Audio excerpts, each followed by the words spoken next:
the President of the United States, joined by the Second Gentleman of the United States, Mr. Douglas Emhoff. Please, everybody sit down. Thank you. Please be seated. Good afternoon. Good afternoon, everyone. Thank you so much for joining us today. I'm going to start by just saying the Vice President and I are outraged at these horrific terrorist attacks in Israel perpetrated by Hamas. We are outraged. With our broken hearts, we are sending our love, our strength, and our unwavering support to the people of Israel. I'm honored to be with all of you today as an American, as a patriot who loves this country, but also as a Jew. And like all Jews, I feel a deep, visceral connection to Israel and its people. We witnessed a mass murder of innocent civilians. It was a terrorist assault. There is never any justification for terrorism. There are no two sides to this issue. The images that we saw will be seared in our brains forever. Rockets falling on cities, people dragged from their homes and shot dead, children sheltering from bullets, bodies lining the streets. And all the while, we see videos of these terrorists cheering on these atrocities. The toll on Israel and the Jewish community is hard to imagine, but we can imagine it because it's happening. And I know many of you have sent texts and calls this weekend checking on loved ones. And I know too many of you received heartbreaking replies. And we know today that at least 22 Americans won't be coming home. I know you're all hurting. The entire Jewish community is hurting. I'm hurting. And we grieve with you. We stand with you.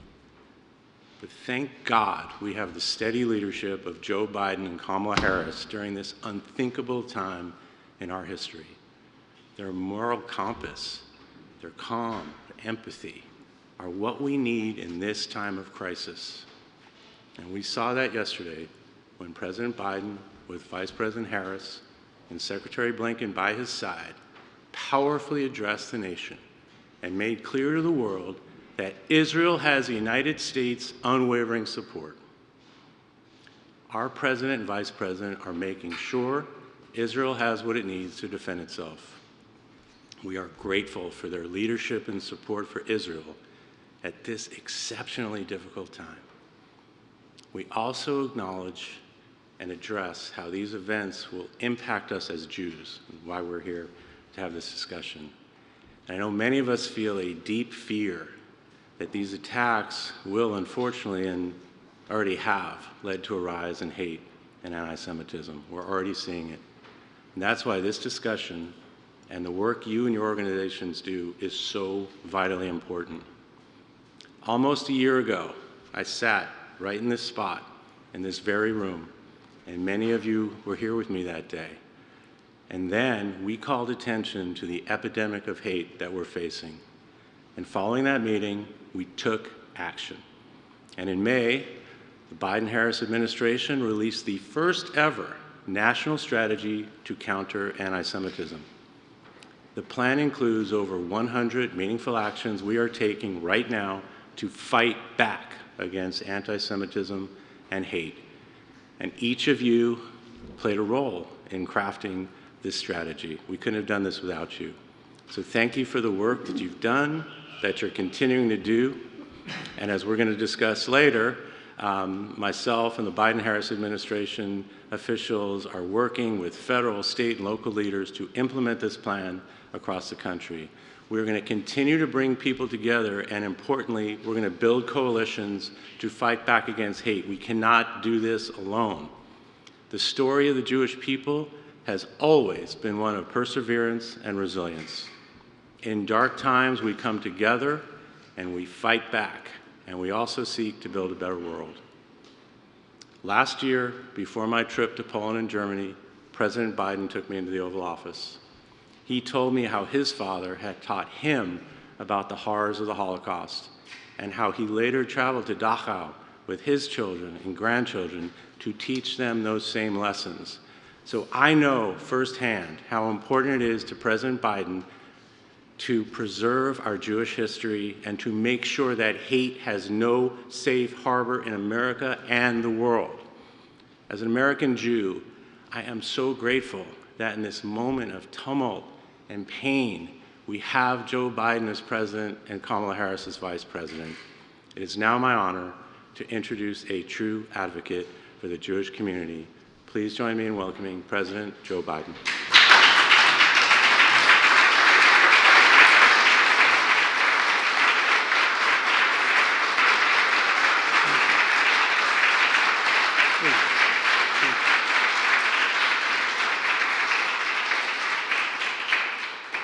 Folks,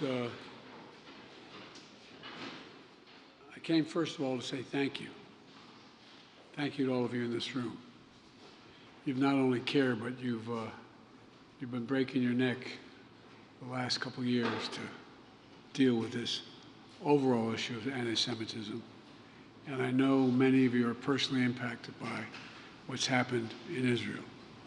There are thousands of dual citizens, maybe some of your relatives that are there. And Doug, I want to thank you for all the work you've done on behalf of our administration to combat anti-Semitism. And I apologize, I've been on the phone around the clock with our friends around the world, quite frankly, discussing what's going on in Israel. And I want you to know that I want to thank you as well for, all of you as well, for working, the work you're doing to bring comfort and in this moment of grief for those of you who are grieving as well. And you'll read this weekend in synagogue, the Torah teaches us that God made stars to, quote, give light on the earth and separate light from darkness. Give light on the earth and separate light from darkness. You know, it's been hard to find that light during the darkness of these past few days. When terrorist groups like Hamas brought not only terror, but sheer evil to the world, evil that echoes the worst and matches, in some cases exceeds the worst atrocities of ISIS. More than 1,000 civilians slaughtered in Israel. By the way, I've been speaking with a number of Israeli leaders, a number of leaders around the world, leaders in the region as well. And, you know, among those who have been victimized, this evil, who've been killed, are at least 22 American citizens. This attack was a campaign of pure cruelty, not just hate, but pure cruelty against the Jewish people. And I would argue it's the deadliest day for Jews since the Holocaust. The deadliest day since the Holocaust. One of the worst chapters in human history that remind us all that expression I learned from my dad early on, silence is complicity. Silence is complicity. It really is. And I want you to know, I think you've already figured it out, I refuse to be silent, and I know you refuse to be silent as well.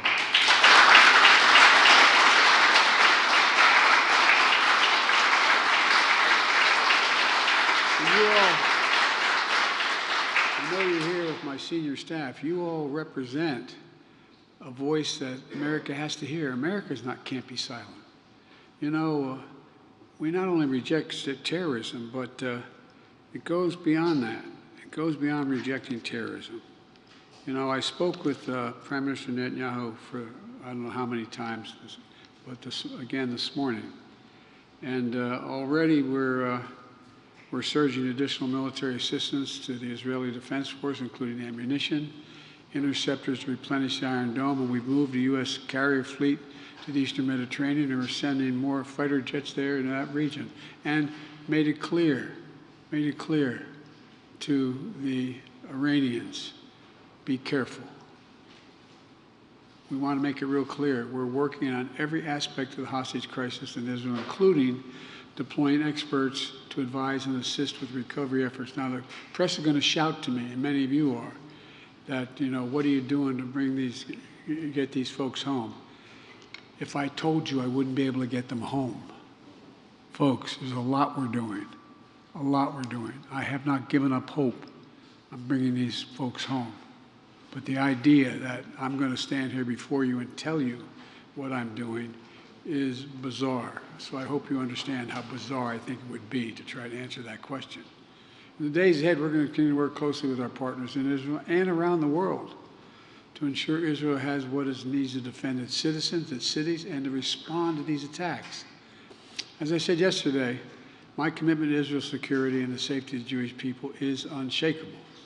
The United States has Israel's back, and I have yours as well, both at home and abroad. You can see the pain in some of your faces as I walked into this room. You okay, kiddo? Well, your fear for family, friends back in Israel. You worry about kids being targeted in school, about going about their daily lives.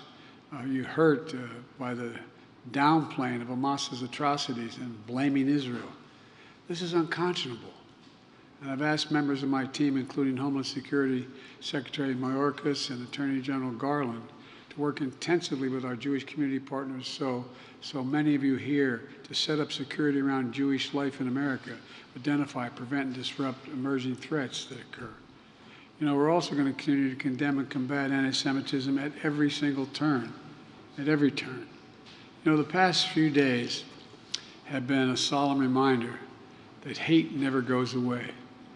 Hold on a second, I used to think you could defeat hate, that you could make it, all it does is go underground.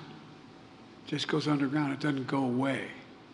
It only hides until it's given a little oxygen, a little bit of oxygen. And that's why I've secured the largest ever increase in funding for physical security for nonprofits, including synagogues, Jewish community centers, Jewish day schools. And in May, we released the first ever national strategy to counter anti-Semitism with the input from many of you in this room. Many of you in this room helped write that. It's the most ambitious, comprehensive effort to combat anti-Semitism in American history, in all of American history. And we're aggressively implementing it. But we must all do our part and forcefully speak out against anti-Semitism and push back against the attempts to deny or distort the facts. To make clear, there is no place for hate in America. Not against Jews, not against Muslims, not against anybody. And we mourn the act you and so many leaders have across the country, showing us what thousands of years of Jewish history has shown us. The enduring strength, and I mean this sincerely, the enduring strength and spirit of the Jewish community. If you excuse a point of personal privilege, you should say in the Senate. That's why I took my kids, everyone when they turned 14 years old, one at a time, put them on a plane and took them to Dachau. I wanted them to see that you could not know what was going on walking through those gates. You could not fail to understand as a country what was going on. And that's a fact. It had a profound impact on my children and my grandchildren. Some thought taking a 14-year-old grandchild was not a mistake, but I took them one at a time. I got 3 more to go. And folks, it's important. The miracle of Israel is Israel. It's Israel itself. The hope it inspires. The light it represents to the world. And folks, I was asked in one of my very frank conversations with Bibi and with Herzog, so why do I feel so deeply about this? It's not about the region. I truly believe were there no Israel, no Jew in the world would be ultimately safe. It's the only ultimate guarantee. The only ultimate guarantee. The only ultimate guarantee. And folks, because of you, and I mean this sincerely, because you're speaking up, because of the intensity and the intellect and the brilliance you bring to this cause, I think we have a chance to end this in a way that is, it makes it very difficult for it to be repeated. I want to thank you for your leadership. And as I said, there's a lot to talk about. And, but I'm really, quite frankly, concerned as to, it's hard to talk about this without detail. And it's contrary to our interests to let out the detail of what we're going on. I mean, this is just round the clock, as you understand. You fully understand. But, you know, I've known Bibi for over 40 years. In a very frank relationship. I know him well. And the one thing that I did say, that it is really important that Israel, with all the anger, frustration, and just, I don't know how to explain it, that exists, is that they operate by the rules of war. The rules of war. And there are rules of war. And I believe Israel is doing everything in its power to pull the country together, stay on the same page, and we're going to do everything in our power to make sure Israel succeed and, God willing, to bring home those Americans who are in harm's way. I'm going to let you all have the private conversation you've been having, which you should continue to have, but I just came to basically, I really mean it from the bottom of my heart. I give you my word as a Biden. Thank you. Thank you for the intensity of your support. It matters. It matters that Americans see what's happening. I mean, I've been doing this a long time. I never really thought that I would see and have confirmed pictures of terrorists beheading children. I never thought I'd ever, anyway, but there are countries in the region that are trying to be of some help, including Arab nations that are trying to be of some help. So, anyway. Mr. President, where do you draw strength and inspiration in these troubling times? From my faith. From my faith. My faith that at the core of every human being is a spark of humanity and decency. And it's got to be touched. It's got to be spoken to. That's what you do. That's why you're here. It's not about, you know, revenge. It's about decency. Just basically decent. Just basic decency.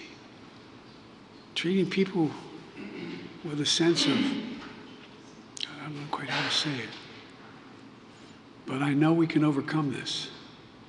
I know we can overcome this. Look, I don't know anything about the kind of loss it's talking about, but I know a little bit like to feel loss, lose people you adore, get a phone call saying they're gone. I get that part. Not the same, but I get the part. And what I've learned is that as we persevere, we can grow. And the day will come when the memory of that person or those persons bring a smile to your lips before it brings a tear to your eye. It will happen. It will happen. But God, it takes a long time sometimes. And when it's born out of something that has been anything from a mistake to a vicious, vicious intent, you know, it varies in degrees. I'm not saying I know the same. But I just, look, I mean,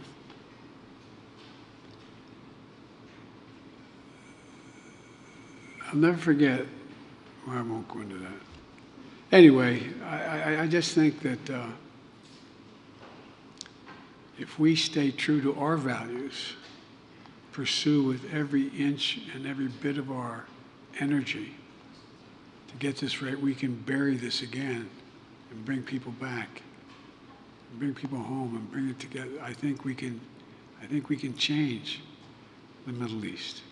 But then again, I have been referred to as a congenital optimist. And I'm not going to answer any questions from you guys right now, but my team here knows when the press is gone, they'll talk more directly to you. But even then, they're not going to be able to tell you all that we're doing and all that's going on. So. Question, sir. Would we please say thank you?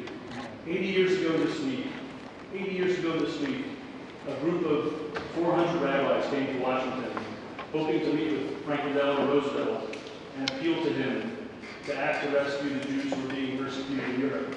And they were refused meeting with President Roosevelt. They were refused entry to the White House. And the fact that we are here today, and you have spoken as the President of the United States so clearly in support of Israel, so clearly in support of the Jewish people, and welcome leaders and representatives of the Jewish community into the White House for this discussion, shows what a dramatic distance we've traveled in these United States, how we as the Jewish community are blessed to live today in these United States, and we thank you for your leadership and your moral fires.